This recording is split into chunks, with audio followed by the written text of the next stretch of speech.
જય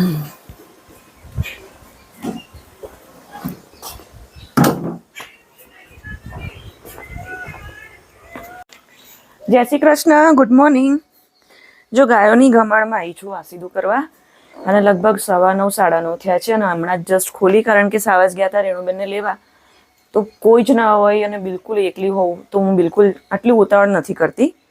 તો બસ જસ્ટ પહેરી લીધા સેફટી બૂટ અને આવી ગઈ છું વાસીદું કરવા. ગાઈસ, ચોમાસામાં જે લોકો ગામડામાં હોય, વાડી જંગલ ખેતરમાં કામ કરતા હોય ને, ત્યારે આ શૂઝ પહેરીએ ને પછી સાદા ચપ્પલ કે સ્લીપર પહેરવા નથી ગમતા, કારણ કે આમાં સેફટી પ્લસ ક્લીનનેસ, એટલે પગ એટલા ચોખ્ખા રહે ને. તો પછી ચલો તો ફટાફટ કામે લાગી જાઉં. આજે શૌર્યને સ્કૂલે નથી મોકલવાનો, કારણ કે મારે થોડીક બુક્સ બાય કરવાની બાકી છે. એ લોકોની પ્રોપર જે સ્કૂલની બુક છે એ લોકો આપશે, હજી બાકી છે, પણ મને મારી જોડેથી થોડીક અમુક બુક્સ મંગાવી છે, તો મારે એ બાય કરવાની બાકી છે. પ્લસ શૌર્યના હેર કટિંગ કરવાના છે, સલૂનમાં લઈ જવાનું છે, તો આજે બધું આ કામ પતાવવાનું. ચણાની દાળ ઓછી લઉં છું, બફાઈ એક તો એ મગજમારી અહીંયા બોરના પાણીથી. થોડીક મગની કોતરાવાળી દાળ.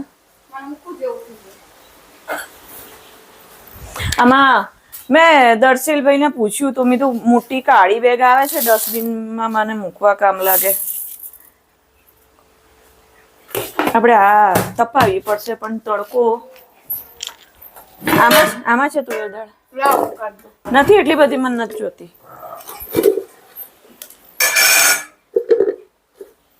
નથી કાઢવી, જાઓ તમે.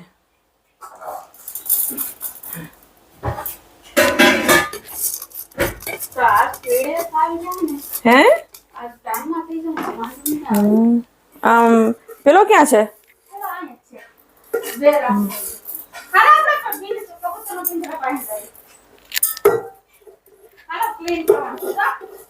એ તું બહાર ધ્યાન રાખ બધું. આમ જો મોંઘું ઉપાડી જાય છે કબુ. તું બહાર ધ્યાન રાખ, એટલે આ પાંજરું સાફ કરે. મન ચલ અડધે ઉધી જઈએ, તડકો છે, વાંધો નહીં આવે. ચલ ત્યાં તું તો બસ બહાર જ જવાની વાત કરે. ચલ હાલ.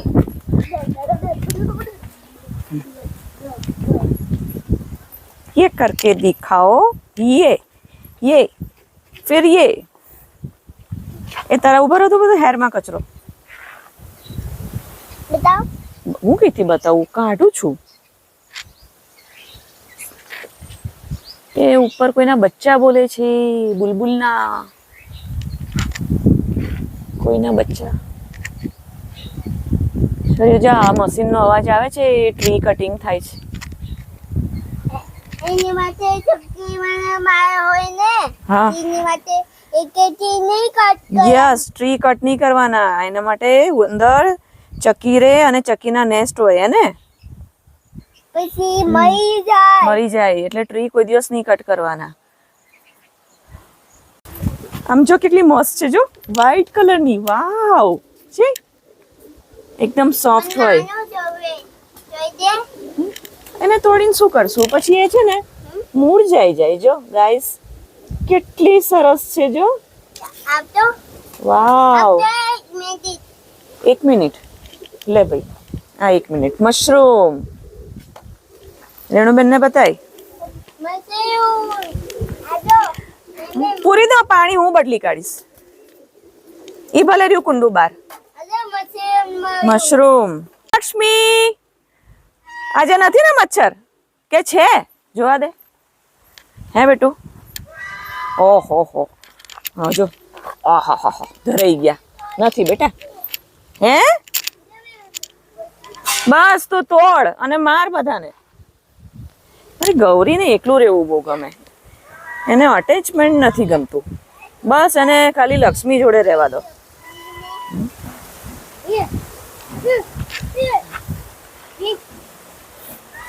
બસ એને ખાલી લક્ષ્મી. એ શૌર્ય રહેવા દે ને, થોડી વાર ઊભી છે બેટા. એ ઘરની ગાયોને આટલું જોરથી મરાય? તને નથી ગમતું ગૌરી હું હાથ ફેરવું? તને અમારી જોડ નથી ગમતું? કેમ એકલી રહે? હે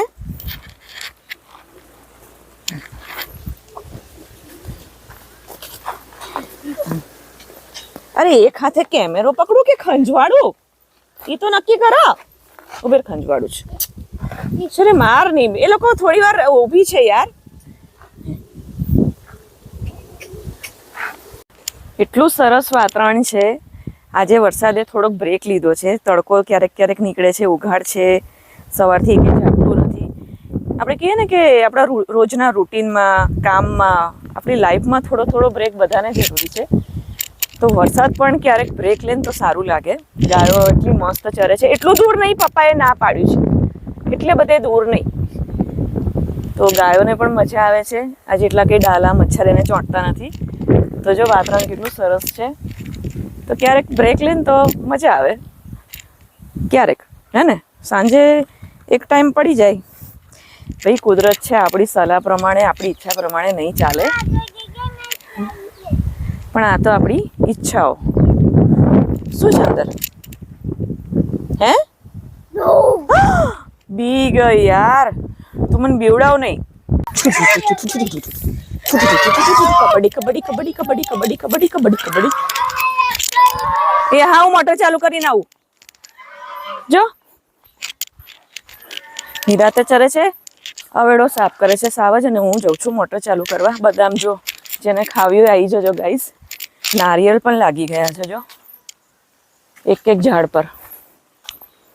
લગભગ 15-16 જેટલી નારિયેળી છે. કેવું છે ખબર છે, બધાના ડર અલગ અલગ વસ્તુથી હોય. હું સ્નેક રેસ્ક્યુ કરું છું બરાબર, પણ મને વંદા અને જીવજંતુથી તો મને સખત, મને ગરોળીથી બીક નથી લાગતી, પણ જીવજંતુ અને મોસ્ટલી વંદાથી મને સખત બીક લાગે. અને એક બોરવેલની આ બધી અમારી જે મોટરો ચાલુ કરવાનું હોય ને, તો એ બહુ બીક લાગે. તો હમણાં ચાલુ કરીને આવી, ફટાકો થયો, પાણી નથી આવ્યું, તો સાવજ ગયા છે. જો સાવજે ઓવેડો. એટલે બધાના ડર છે ને અલગ અલગ જાતના હોય. કોઈ કસાથી ડરે, કોઈ કસાથી ડરે. તો મને ફ્રીજ પર એક વેલણ રાખું છું, કારણ કે આ યાર જંગલની બધું 3 ફેસ 1 ફેસ લાઇટ આવે ને એ બધું હોય. એ આવ્યું છે, હરી પાણી આવ્યું. પપ્પાએ કર્યું એટલે. હે અરે મમ્મીએ કર્યું હતું ને તારે ફટાકો બોલ્યો. આવી ગયું જો ચોખ્ખું કર્યું. હા એકચ્યુઅલી છે ને લીલ કાઢવાની છે મારે ઘસીને.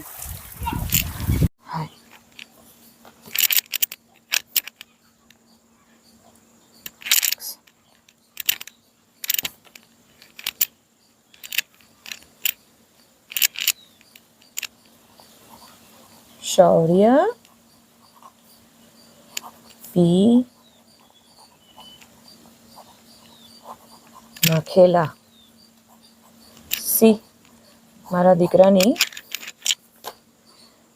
બુક્સ આવી ગઈ. ઇંગ્લિશની એક જ મળી છે.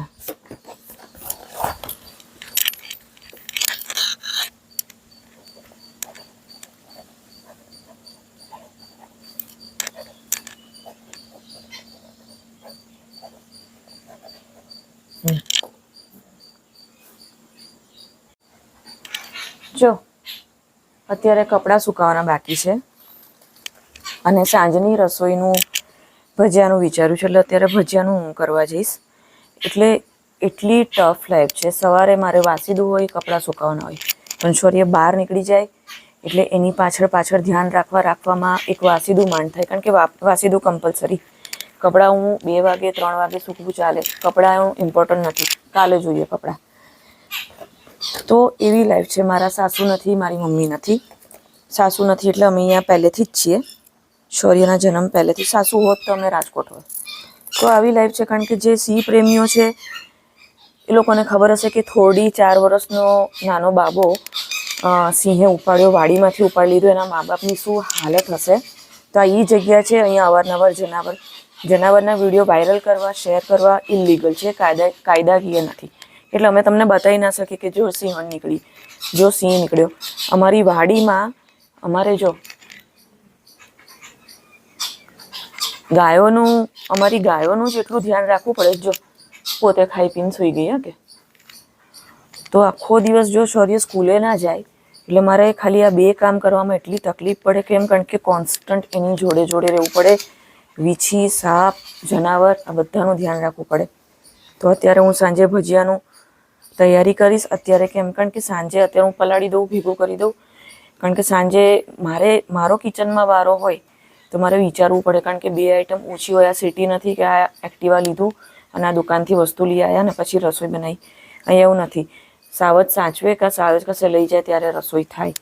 અને પહેલેથી વિચારવું પડે કે ભાઈ રસોડામાં શું છે શું નહીં, ખૂટતું એટલે અહીંયા સીધું દોડાય નહીં મારે. તો મારા દીકરાની બુક્સ આવી ગઈ, રાત્રે કવર એ કરી દઈશ અને આ મેડમને આપવાની છે. રાત્રે કવર અને લેબલ કરી દઈશ. અને અત્યારે કપડાં સૂકવીને ભજીયાનું પલાળીને આખો દિવસ ગઢવીભાઈની રાહ જોતો હતો તો અત્યારે આવ્યા. તો હું ફટાફટ ભજીયાનું પલાળીશ અને નાહીને પછી હું થોડીક આરામ કરવા બેસીશ, જઈશ સુવા જઈશ.